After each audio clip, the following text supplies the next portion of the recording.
Pigmentation ഉള്ളവർക്ക് നല്ല result ഉള്ള ഒരു ട്രീറ്റ്മെൻറ്റ് ആയിട്ടാണ് ഇന്ന് വന്നേക്കുന്നത് കേട്ടോ. പിഗ്മെൻറ്റേഷൻ കൊണ്ട് ബുദ്ധിമുട്ടുന്നവരാണെന്നുണ്ടെങ്കിൽ തീർച്ചയായിട്ടും ഞാൻ ഇന്ന് പറഞ്ഞു തരുന്ന ഈ ഒരു ട്രീറ്റ്മെൻറ്റ് ഫോളോ ചെയ്യുക. ഭയങ്കര ഒരു വ്യത്യാസം നമുക്കത് അറിയാൻ വേണ്ടി പറ്റും. Welcome back to Nims by Shiny beauty ചാനലിലേക്ക് എല്ലാവർക്കും സ്വാഗതം. പിഗ്മെൻറ്റേഷൻ എന്നുള്ളത് ഒരു കോമൺ പ്രോബ്ലം ആയിട്ടുണ്ട്. ഒരു 45 വയസ്സ് കഴിയുമ്പോൾ തന്നെ പലരുടെ സ്കിന്നിൽ നോക്കിക്കഴിഞ്ഞ് കഴിഞ്ഞാൽ ഡാർക്ക് സ്പോട്ടായിട്ട് ആദ്യം നമുക്ക് ഇത് സ്റ്റാർട്ട് ചെയ്യും. പിന്നീട് അത് സ്പ്രെഡ് ആവുന്നുണ്ട്. പിന്നീട് അതൊരു എന്താ പറയുക, ഓരോ ഏരിയയും കവർ ചെയ്ത് വരുന്നു. അത് പിഗ്മെൻറ്റേഷനായിട്ട് മാറുന്നു. അങ്ങനെ ഒരുപാട് ഇഷ്യൂസ് ഒരുപാട് പേരിൽ നമുക്കിത് കണ്ടുവരാറുണ്ട്. ഞാൻ എല്ലാ വീഡിയോസിലും പറയുന്നത് തന്നെയാണ് ഇപ്പോഴും റിപ്പീറ്റ് ചെയ്യുന്നത്. നമ്മൾ സ്കിൻ കെയർ പ്രോപ്പറായിട്ട് ചെയ്തിട്ടില്ലെങ്കിൽ നമുക്ക് ഇങ്ങനത്തെ ഇഷ്യൂസൊക്കെ ഉണ്ടാകും. ഇനിയുള്ള ജനറേഷനിൽ അത്രയും ഉണ്ടാവുമെന്ന് അറിയില്ല, കാരണം അവർ കുറച്ചും കൂടി അവെയറാണ്. പക്ഷേ നമ്മൾ പണ്ടൊന്നും സ്കിൻ കെയറിനെ കുറിച്ചിട്ടുള്ള ഒരു അവെയർനെസ്സോ അല്ലെങ്കിൽ ഇതൊന്നും ഇല്ലാത്തത് കൊണ്ട് നമ്മൾ സോപ്പ് യൂസ് ചെയ്തവരാണ്.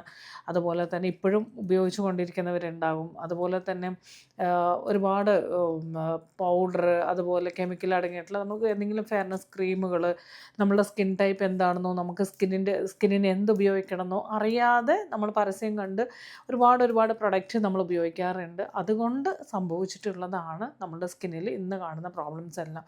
നമ്മളെപ്പോഴും നമ്മൾ ചെയ്തതിൻ്റെ റിസൾട്ട്, അതായത് നമ്മൾ ശ്രദ്ധിക്കാതെ ഇനിയും സ്കിൻ കെയർ ചെയ്യാതെ ഇരിക്കുമ്പോൾ അതിൻ്റെ റിസൾട്ട് അറിയുന്നത് നമുക്ക് അപ്പോഴൊക്കെ തോന്നും എൻ്റെ സ്കിന്നിന് വലിയ പ്രോബ്ലം ഒന്നും ഇല്ലല്ലോ എന്ന്. പക്ഷേ ഇതെല്ലാം നിങ്ങൾക്ക് അറിയും ഒരു 45-50 ഒക്കെ കഴിയുമ്പോൾ പതുക്കെ നമ്മളുടെ സ്കിന്നിൽ അത് വിസിബിളായി തുടങ്ങും. ചെറിയ ഡാർക്ക് സ്പോട്ടായിട്ട് സ്റ്റാർട്ട് ചെയ്ത് അത് പിന്നീട് പിഗ്മെൻറ്റേഷനായി മാറി. പിന്നെ നമുക്കൊരു എന്താ പറയുക, പിന്നെ ഉള്ളിൽ ഭയങ്കര ടെൻഷനാണ്. അപ്പോൾ അത് ക്ലിയർ ചെയ്യാൻ വേണ്ടി നമ്മൾ ഒരുപാട് ഡോക്ടേഴ്സിനെ കാണും, ഒരുപാട് ട്രീറ്റ്മെൻറ്റിലേക്കൊക്കെ പോകും. അങ്ങനെയൊക്കെ ബുദ്ധിമുട്ടുന്ന ഒത്തിരി പേരുണ്ട്. എന്തായാലും ഇന്നത്തെ ഈ ഒരു ട്രീറ്റ്മെൻറ്റ് നിങ്ങൾക്ക് ഒരുപാട് യൂസ്ഫുള്ളായിരിക്കും. അത് മാത്രമല്ല, വീണ്ടും ഞാൻ പറയുകയാണ്, സ്കിൻ കെയർ പ്രോപ്പറായിട്ട് ശ്രദ്ധിക്കുക. അത് ഏത് പ്രായത്തിലാണെങ്കിലും ഇനിയും വൈകിട്ടില്ല. ഇപ്പോൾ നമുക്കൊരു പിഗ്മെൻറ്റേഷനും കാര്യങ്ങളൊക്കെ ഉള്ളവരാണെങ്കിൽ പോലും ഇത് കൂടുതൽ ഇനി സ്പ്രെഡ് ആവാതെ ഇരിക്കണം എന്നൊക്കെ ആഗ്രഹിക്കുന്നവരാണെങ്കിൽ, സ്കിൻ്റെ ടെക്സ്ചറൊക്കെ ഇമ്പ്രൂവ് ചെയ്യണം, ഹെൽത്തി ആയിട്ട് ഇരിക്കണം എന്ന് ആഗ്രഹിക്കുന്നവരാണെന്നുണ്ടെങ്കിൽ നമ്മൾ സ്കിൻ കെയർ ചെയ്യണം. നമ്മളൊരു പ്രായം കഴിയുമ്പോൾ കുറച്ചും കൂടെ നമ്മളുടെ ഹെൽത്തിനെ കുറിച്ച് നമ്മൾ കുറച്ചും കൂടെ കോൺഷ്യസ് ആയിരിക്കും അല്ലേ, ഭയങ്കരമായിട്ട് ഫോക്കസ് ചെയ്യും. അത് നമ്മൾ ഫുഡും കാര്യങ്ങളൊക്കെ ഒരു ചേഞ്ചൊക്കെ വരുത്തിക്കുമല്ലോ. അതുപോലെ തന്നെ നമുക്ക് ഇനിയെങ്കിലും നമ്മുടെ സ്കിന്ന് ഒന്ന് കെയർ ചെയ്യുവാണെന്നുണ്ടെങ്കിൽ നമ്മുടെ സ്കിന്നിന് ഒരുപാട് പ്രശ്നങ്ങളില്ലാതെ നല്ല ഹെൽത്തി സ്കിന്നായിട്ട് ആ ഒരു ഗ്ലോയൊക്കെ തിരിച്ചു പിടിച്ച് നമുക്ക് കൊണ്ടുവരാനായിട്ട് പറ്റും. അപ്പോൾ സ്കിൻ കെയർ നിങ്ങൾക്ക് പ്രോപ്പറായിട്ട് അറിയില്ലെങ്കിൽ ഞാനിവിടെ 3 മാസത്തെ ഗൈഡൻസ് കൊടുക്കുന്നുണ്ട്. അതിലൂടെ നമ്മൾ സ്കിൻ ടെക്സ്ചർ ഇമ്പ്രൂവ് ചെയ്ത് ഒരു ക്ലിയർ സ്കിന്നിലേക്ക് കൊണ്ടുവരാനായിട്ട് പറ്റും കേട്ടോ. ഓൺലൈൻ വഴിയാണ് നമ്മൾ ഗൈഡൻസ് പോകുന്നത്. നമ്മുടെ സ്കിൻ എന്താണെന്ന് നോക്കി മനസ്സിലാക്കി അതിനുള്ള കറക്റ്റായിട്ടുള്ള പ്രോപ്പറായിട്ടുള്ള ഒരു സ്കിൻ കെയർ റൊട്ടീൻ പറഞ്ഞു തന്നുകൊണ്ട് ഒരു ക്ലിയർ സ്കിൻ കൊണ്ടുവരാനായിട്ട് പറ്റും. അപ്പോൾ വാട്സപ്പ് നമ്പർ കമൻറ്റ് ബോക്സിലുണ്ട്, അതിൽ മെസ്സേജ് ചെയ്യുക. 3 മാസത്തേക്ക് നമുക്ക് 5000 ഫീസ് വരുന്നുണ്ട്. അപ്പോൾ അതൊക്കെ ചെയ്യാൻ പറ്റുന്നവരും, അത് കഴിഞ്ഞ് നമ്മൾ പ്രൊഡക്റ്റ് ഡീറ്റെയിൽസൊക്കെ പറഞ്ഞു തരും. അപ്പോൾ അതൊക്കെ മേടിച്ച് കറക്റ്റായിട്ട് നമ്മളെക്കൊണ്ട് ചെയ്യാൻ പറ്റും എന്നുള്ളവർ നമുക്ക് സ്കിൻ കെയർ ചെയ്യുക. അത് എപ്പോഴും ശ്രദ്ധിക്കുക. നിങ്ങൾ എപ്പോഴും എത്ര പൈസ നമ്മൾ ഫേസിന് അല്ലെങ്കിൽ അങ്ങനെ എന്തെങ്കിലും പ്രോബ്ലം വന്ന് നമ്മൾ ഇൻവെസ്റ്റ് ചെയ്താലും നിങ്ങൾക്ക് റിസൾട്ട് കിട്ടത്തില്ല. ബിക്കോസ് നമുക്ക് സ്കിന്നിന് വേണ്ടത് കറക്റ്റായിട്ടുള്ള ഹൈഡ്രേഷൻ, അത് ചെയ്തേ പറ്റൂ. അപ്പോൾ കറക്റ്റായിട്ടുള്ളൊരു സ്കിൻ കെയർ എടുക്കുക, ഫോളോ ചെയ്യുക. അപ്പോൾ ഓക്കെ, നമുക്ക് ഇന്നത്തെ നമ്മളുടെ ട്രീറ്റ്മെൻറ്റിലേക്ക് പോവാം. അതിനായിട്ട് നമ്മൾ ആദ്യം ഫേസ് ഒന്ന് ക്ലെൻസ് ചെയ്യാം. അപ്പോൾ ഫേസ് ക്ലെൻസ് ചെയ്യുന്നതിന് മുമ്പ് നമുക്കിതിനകത്ത് വേണ്ടതെന്ന് വെച്ചാൽ, ആദ്യം വേണ്ടത് പൊട്ടറ്റോ ആണ്. പൊട്ടറ്റോ ജ്യൂസ് നന്നായിട്ട് ഒരു ഉരുളക്കിഴങ്ങ് എടുക്കുക, നന്നായിട്ട് ഗ്രേറ്റ് ചെയ്തെടുക്കുക, അതിൻ്റെ ജ്യൂസ് എടുക്കുക, നന്നായി പിഴിഞ്ഞ് തന്നെ ജ്യൂസ് എടുത്ത് വയ്ക്കുക. എല്ലാ പിഗ്മെൻറ്റേഷൻ്റെ എന്ത് ട്രീറ്റ്മെൻറ്റിലും ആദ്യം നമ്മൾ വരുന്നത് പൊട്ടറ്റോ അല്ലെ ഉരുളക്കിഴങ്ങ് തന്നെയാണ്. ഇവിടെയും ഞാൻ ആദ്യം പറയുന്നത് ഉരുളക്കിഴങ്ങാണ് കേട്ടോ. അപ്പോൾ അത് നമ്മൾ കുറച്ച് ജ്യൂസ് എടുത്ത് നന്നായിട്ട് ഗ്രേറ്റ് ചെയ്തിട്ട് ഒരു വൈറ്റ് ക്ലോത്തിനകത്തിട്ട് നന്നായിട്ട് പിഴിഞ്ഞ് അത് ജ്യൂസാക്കി എടുക്കാം. വെള്ളമോ കാര്യങ്ങളോ ഒന്നും തന്നെ ആഡ് ചെയ്യരുത്. ഇതിൻ്റെ ജ്യൂസായിട്ട് തന്നെ നമുക്ക് എടുത്ത് വെക്കണം. പിന്നെ നമുക്ക് വേണ്ടതെന്ന് വെച്ചാൽ, ആലം കേട്ടിട്ടുണ്ടാവും അല്ലേ, പടികാരെന്ന് പറയും. ആലം ആയുർവേദത്തിലൊക്കെ ഷോപ്പിലൊക്കെ ചോദിച്ചു കഴിഞ്ഞാൽ നമുക്കത് കിട്ടും. അതിപ്പോൾ പൗഡറായിട്ട് അവൈലബിൾ ആണ്, സ്റ്റോണായിട്ട് കിട്ടും, പൗഡറായിട്ട് കിട്ടും. ഇതാണ് നമുക്ക് നെക്സ്റ്റ് വേണ്ടത്. അപ്പോൾ ഇത് വെച്ചുകൊണ്ട് നമുക്ക് എങ്ങനെയാണ് ട്രീറ്റ്മെൻറ്റ് ചെയ്യാം എന്നുള്ളത് നോക്കാം. അപ്പോൾ അതിന് മുമ്പായിട്ട് ആദ്യം നമ്മൾ എന്ത് ചെയ്യണമെന്ന്, ഫേസ് ഒന്ന് ക്ലെൻസ് ചെയ്ത് കൊടുക്കണം കേട്ടോ.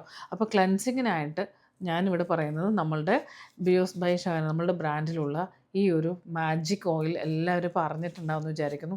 ഈ ഒരു ക്ലെൻസർ പിഗ്മെൻറ്റേഷനും ടാനും അൺഈവണും സ്കിൻ ഭയങ്കര ഡള്ളായിട്ടൊക്കെ ഉള്ളവരാണെന്നുണ്ടെങ്കിൽ നമ്മളുടെ ഈ ക്ലെൻസർ നിങ്ങൾ ഒരു പ്രാവശ്യം ഉപയോഗിച്ചാൽ തന്നെ നിങ്ങളുടെ സ്കിൻ ടെക്സ്ചർ ഇമ്പ്രൂവ് ചെയ്യുന്നത് കാണാം. ഒന്ന് കുറച്ചെടുക്കുക, ഫേസിൽ അപ്ലൈ ചെയ്യുക, മസാജ് ചെയ്ത് കൊടുക്കുക, വാഷ് ചെയ്യുക, അത്രയേ ഉള്ളൂ. അപ്പോൾ ഈ ഒരു ക്ലെൻസർ ആയുർവേദിക്കാണ്, 100% നാച്ചുറലാണ്, ഒരു രീതിയിലും കെമിക്കലും ഇല്ല. ഞാൻ ഇത് സ്റ്റാർട്ട് ചെയ്ത അന്ന് മുതൽ എൻ്റെ ആഗ്രഹമാണ് ഒരു പ്രോപ്പറായിട്ടുള്ള ഒരു സ്കിൻ കെയർ പ്രൊഡക്റ്റ് നമ്മൾ കൊണ്ടുവരണം എന്നുള്ളത്. കാരണം അത്രയും എൻ്റെ ഒരു എന്താ പറയുക, എൻ്റെ ഒരു ഇഷ്ടം, എൻ്റെ ഉള്ളിൽ വരുന്ന ഒരു കാര്യം കൂടിയാണ് ഈ സ്കിൻ കെയറിനെ കുറിച്ച് അത്രയും പറഞ്ഞു കൊടുക്കുക എന്നുള്ളത്. അപ്പോൾ ഞാൻ ഇപ്പോഴാണ് നമ്മൾ കൺസൾട്ടിങ് കാര്യങ്ങളൊക്കെ പോകുന്നത്. ഞാൻ കുറേ ആയിട്ട് എൻ്റെ എല്ലാ വീഡിയോസിലും നിങ്ങൾ എടുത്ത് നോക്കിയാൽ അറിയാം, പ്രൊഡക്റ്റ് സ്കിൻ കെയർ ചെയ്യൂ ഇത് മാത്രമേ ഉള്ളൂ. അപ്പോഴൊക്കെ നമ്മളുടെ ഉള്ളിലൊരു ആഗ്രഹമാണ് ഏറ്റവും ബെസ്റ്റ് റിസൾട്ട് കിട്ടുന്ന നല്ലൊരു പ്രൊഡക്റ്റ് നമ്മൾ കൊണ്ടുവരണം, അത് നമ്മൾ എല്ലാവരിലേക്കും അത് എത്തിക്കണം, അത് കറക്റ്റായിട്ടുള്ള ഒരു റിസൾട്ടിൽ നമ്മൾ എത്തിക്കണം എന്നുള്ളത് ഭയങ്കര ആഗ്രഹമായിരുന്നു. ഇത് നാൽപ്പമരാതി മിൽക്ക് ക്ലെൻസറാണ്. ഇതിനകത്ത് ഒരുപാട് കാര്യങ്ങൾ വന്നിട്ടുണ്ട്. അപ്പോൾ ഇതെല്ലാം നമുക്ക് പറയാൻ പറ്റില്ല, ഇത് ഉപയോഗിക്കണം, അപ്പോഴേ നിങ്ങൾക്ക് ഇതിൻ്റെ ഒരു മാജിക് അറിയുള്ളൂ. ഇതൊരു രീതിയിൽ നമ്മൾ അപ്ലൈ ചെയ്യുമ്പോൾ ഓയിലോ കാര്യങ്ങളോ ആയിട്ട് വരത്തില്ല. ഇത് ജസ്റ്റ് ഒന്ന് മസാജ് ചെയ്യുക, വാഷ് ചെയ്യുമ്പോൾ തന്നെ നിങ്ങൾക്ക് നമ്മുടെ സ്കിൻ സോഫ്റ്റായിട്ട് വരുന്നത് അറിയാൻ പറ്റും. സ്കിൻ ടെക്സ്ചർ ഇമ്പ്രൂവ് ചെയ്യും, ബ്രൈറ്റ് ആവും സ്കിൻ. അപ്പോൾ ഇതൊക്കെ ഞാൻ ഒരുപാട് വീഡിയോസിൽ പറഞ്ഞിട്ടുണ്ട്. ഒരുപാട് പേര് ഇതിനോടകം മേടിച്ച് ഉപയോഗിച്ച് വിത്തിൻ ഡേയ്സിൽ തന്നെ നമുക്ക് റിവ്യൂസും തന്നിട്ടുണ്ട്. ഒരുപാട് സന്തോഷമുണ്ട്. അപ്പോൾ ഈ ഒരു ക്ലെൻസർ യൂസ് ചെയ്യുകയാണെങ്കിൽ പിഗ്മെൻറ്റേഷൻ ടാനൊക്കെ ഉള്ളവർക്കൊക്കെ ഭയങ്കര റിസൾട്ടാണ്. ആൻറ്റി ഏജിങ്ങിലും ഡ്രൈനെസ്സും ആഗ്നെ മാർക്സും ഒക്കെ ക്ലിയർ ചെയ്യാൻ പറ്റും കേട്ടോ. അപ്പോൾ എന്തായാലും ഇതൊന്ന് ട്രൈ ചെയ്ത് നോക്കിക്കോളാം. അപ്പോൾ ആദ്യം നമ്മളൊന്ന് ഫേസ് ക്ലെൻസ് ചെയ്ത് കൊടുക്കുക. ക്ലെൻസ് ചെയ്യാന്ന് വെച്ചാൽ ഫേസ്, മിക്ക ആൾക്കാർക്ക് ഞാൻ ഈ ക്ലെൻസർ എന്ന് പറയുമ്പോൾ അറിയുന്നില്ല ഇതെന്താണെന്നുള്ളത്. ഫേസ് വാഷ് ചെയ്യുക കേട്ടോ, വാഷ് എന്ന് മനസ്സിലാക്കിയാൽ മതി. വാഷ് ചെയ്യാനായിട്ട് എടുക്കുക. അപ്പോൾ കുറച്ച് ഫേസിൽ അപ്ലൈ ചെയ്ത് കൊടുക്കുക, നന്നായിട്ട് മസാജ് ചെയ്യുക, ദെൻ വാഷ് ചെയ്യുക. അതിനുശേഷം ഞാൻ ഈ പറഞ്ഞ പോലെ ആദ്യം നമ്മൾ പൊട്ടറ്റോ ജ്യൂസ്, ആദ്യം ജ്യൂസ് മാത്രമായിട്ട് എടുക്കുക. ഫേസ് നന്നായിട്ട് ഒരു ടവൽ വെച്ചിട്ടോ അല്ലെങ്കിൽ ഫേഷ്യൽ ടിഷ്യൂസ് വെച്ച് തുടച്ച് ക്ലിയർ ചെയ്തതിന് ശേഷം ഈ പൊട്ടറ്റോ ജ്യൂസ് മാത്രം എടുത്തിട്ട് ജസ്റ്റ് ഒന്ന് ഫേസിൽ അപ്ലൈ ചെയ്ത് കൊടുക്കുക. ഇനി അതല്ല എന്നുണ്ടെങ്കിൽ നമുക്ക് ഈ പൊട്ടറ്റോ ജ്യൂസ് ഒരു ഷീറ്റ് മാസ്കിൽ ഡിപ്പ് ചെയ്ത് വയ്ക്കാം. അതായത് നമുക്ക് ഷോപ്പുകളിലെല്ലാം ഒരു ഒന്നുമില്ലാത്ത റോ ആയിട്ടുള്ള ഷീറ്റ് മാസ്ക് കിട്ടും കേട്ടോ. അത് ഈ പൊട്ടറ്റോ ജ്യൂസിനകത്ത് ഇട്ടിട്ട് ഒന്ന് ഡിപ്പ് ചെയ്യുക. അതിനുശേഷം അതൊന്ന് നമ്മൾ ഫേസിലേക്ക് ഒരു 10 to 15 മിനിറ്റ് വയ്ക്കുക. അതിനുശേഷം അത് നമുക്ക് റിമൂവ് ചെയ്യാം. എന്നതിന് ശേഷം അതല്ലാന്നുണ്ടെങ്കിൽ നമുക്ക് ഷീറ്റ് മാസ്ക് കിട്ടുന്നില്ലെങ്കിൽ നമ്മൾ ജസ്റ്റ് ഒന്ന് ഈ നമ്മളുടെ ഈ പൊട്ടറ്റോ ജ്യൂസ് തന്നെ ഫേസിലൊന്ന് അപ്ലൈ ചെയ്ത് കൊടുക്കുക കേട്ടോ. നമ്മളുടെ പിഗ്മെൻറ്റേഷൻ ഏരിയ എല്ലാം ഫോക്കസ് ചെയ്ത് അപ്ലൈ ചെയ്ത് കൊടുക്കുക. അതിനുശേഷം നമ്മളുടെ പടികാരം ഉണ്ടല്ലോ, അതായത് ആലം, അത് വെച്ചിട്ട് മസാജ് ചെയ്യുക. അപ്പോൾ അതൊക്കെ നമുക്ക് ആ ഒരു ഏരിയ, സ്റ്റോൺ ആണെങ്കിൽ അത് നമ്മൾ ഐസ് ക്യൂബ് വെച്ച് മസാജ് കൊടുക്കൂലേ, അതുപോലെ ഒന്ന് കൊടുത്താൽ മതി. അതല്ല എന്നുണ്ടെങ്കിൽ നമ്മൾ പൗഡറായിട്ടാണ് മേടിക്കുന്നതെങ്കിൽ നമ്മളുടെ 2 സ്പൂൺ അല്ലെങ്കിൽ 2 to 3 സ്പൂൺ നമ്മളുടെ ഈ ഒരു പൊട്ടറ്റോ ജ്യൂസിൽ ഒരു 1/4 സ്പൂൺ പൗഡർ ആഡ് ചെയ്തിട്ട്, 1/4 ടീസ്പൂൺ മതി കേട്ടോ, ആഡ് ചെയ്തിട്ട് നന്നായിട്ട് മിക്സ് ചെയ്തിട്ട് ഫേസിൽ അപ്ലൈ ചെയ്തിട്ട് 10 to 15 മിനിറ്റ് വയ്ക്കാം. അതല്ല സ്റ്റോൺ ആണെങ്കിൽ ഡയറക്റ്റ് നമ്മൾ സ്റ്റോൺ നമുക്ക് മസാജ് ചെയ്ത് കൊടുക്കാം. ഫസ്റ്റ് പ്രൊസീജിയർ കഴിഞ്ഞതിന് ശേഷം, ഫസ്റ്റ് പ്രൊസീജിയർ എന്ന് പറയുന്നത് ക്ലെൻസ് ചെയ്യുക എന്നുള്ളതാണ്. ഫേസ് നന്നായിട്ട് ക്ലെൻസ് ചെയ്തിട്ട് എന്ത് ട്രീറ്റ്മെൻറ്റ് നമ്മൾ സ്റ്റാർട്ട് ചെയ്യാവൂ. സെക്കൻഡ്, ഞാൻ ഈ പറഞ്ഞ പോലെ തന്നെ നമ്മളുടെ ഈ പൊട്ടറ്റോ ജ്യൂസ് അപ്ലൈ ചെയ്ത് കൊടുത്തു. അതിന് ശേഷം നമ്മളുടെ പടികാരം ആലം വെച്ചിട്ട് നമ്മളൊന്ന് മസാജ് ചെയ്ത് കൊടുക്കുക സ്റ്റോൺ. അതല്ല എന്നുണ്ടെങ്കിൽ പൗഡർ ആണെങ്കിൽ ഞാൻ പറഞ്ഞ ഈ ഒരു റേഷ്യോയിൽ എടുത്തിട്ട് അപ്ലൈ ചെയ്ത് കൊടുക്കുക. ഇതാണ് നമ്മൾ ചെയ്യേണ്ടത്.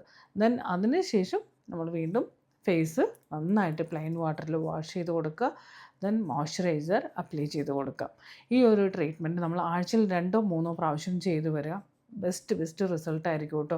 കാരണം എന്ന് വെച്ചാൽ പിഗ്മെൻറ്റേഷൻ പ്രോബ്ലം ഉള്ളവർ ഒരുപാട് രീതിയിലുള്ള ട്രീറ്റ്മെൻറ്റ്സും നമുക്ക് ഒരുപാട് എക്സ്പെൻസീവ് ആയിട്ടുള്ള ട്രീറ്റ്മെൻറ്റ്സൊക്കെ എടുത്തിട്ടും ഫെയിലിയർ ആയിട്ടുള്ളവരുണ്ട്. അപ്പോൾ ഇതെന്ന് വെച്ചാൽ ഒന്നുമില്ല, നമുക്ക് വളരെ ഈസി ആയിട്ട് ചെയ്യാൻ പറ്റുന്നതാണ്. ഒരുപാട് കാര്യങ്ങളൊന്നും നമ്മളിതിൽ ആഡ് ചെയ്തിട്ടേ ഇല്ല. ഇത്രയും ചെറിയ കാര്യങ്ങൾ വെച്ചുകൊണ്ട് നമുക്ക് ചെയ്യാൻ പറ്റുന്നതാണ്. നല്ല റിസൾട്ടായിരിക്കും. എന്തായാലും ഇത് ട്രൈ ചെയ്ത് നോക്കിക്കോളൂ. അതുപോലെ തന്നെ ഈ പിഗ്മെൻറ്റേഷനും കാര്യങ്ങളും നിങ്ങളൊരു ഈവൺ ഇപ്പോൾ ഒരു ഏജ് 30-35 ആണെങ്കിൽ വരാതിരിക്കാൻ വേണ്ടി പെട്ടെന്ന് തന്നെ സ്കിൻ കെയർ ചെയ്യുക. ഇനി 40 വയസ്സ് കഴിഞ്ഞ് നിങ്ങൾക്കിത് സ്റ്റാർട്ട് ചെയ്തിട്ടുണ്ടെങ്കിൽ അത് കൂടുതൽ സ്പ്രെഡ് ആവാതിരിക്കാൻ വേണ്ടി ഫാസ്റ്റായിട്ട് സ്കിൻ കെയർ ചെയ്യുക. കാരണം മാക്സിമം സ്കിന്നിനെ ഹൈഡ്രേറ്റ് ചെയ്യണം. സ്കിന്നിന് വേണ്ടത് ഹൈഡ്രേഷനാണ്, മോയ്സ്ചറാണ്. അപ്പോൾ അത് ചെയ്യണം. അപ്പോൾ കറക്റ്റായിട്ട് ചെയ്തു പോവുക. അപ്പോൾ ഓക്കെ, ഈ വീഡിയോ ഇന്ന് നിങ്ങൾക്ക് ഒരുപാട് യൂസ്ഫുൾ ആയിരിക്കട്ടെ പിഗ്മെൻറ്റേഷൻ കൊണ്ട് ബുദ്ധിമുട്ടുന്നവർക്ക്. അപ്പോൾ നമ്മളുടെ ഈ പ്രൊഡക്റ്റ് മേടിക്കാനാണെങ്കിലും വാട്സപ്പ് നമ്പറിൽ പ്രൊഡക്റ്റ് വേണമെന്ന് പറഞ്ഞ് മെസ്സേജ് കൊടുക്കുക. അതുപോലെ തന്നെ നമ്മളുടെ ഗൈഡൻസ് വേണമെന്നുള്ളവരാണെങ്കിലും ഗൈഡൻസ് എന്ന് മെസ്സേജ് ചെയ്യുക കേട്ടോ. അപ്പോൾ എന്താ പറയുക, വീഡിയോ ഞാൻ വീണ്ടും പറയുകയാണ്, ഇത് ചെയ്ത് നോക്കിയിട്ട് റിസൾട്ട് അറിയിക്കുക. അപ്പോൾ അടുത്ത വീഡിയോയിൽ നമുക്ക് വീണ്ടും കാണാം. നമ്മളുടെ വീഡിയോ ഇഷ്ടപ്പെടുവാണെങ്കിൽ ലൈക്ക് ചെയ്യുക. നിങ്ങളുടെ അഭിപ്രായങ്ങളെല്ലാം തന്നെ കമൻറ്റ് ചെയ്ത് അറിയിക്കുക. ആദ്യമായിട്ട് കാണുവാണെങ്കിൽ നമ്മളുടെ ചാനൽ സബ്സ്ക്രൈബ് ചെയ്ത് കാണുക കേട്ടോ. Thank you. ബൈ.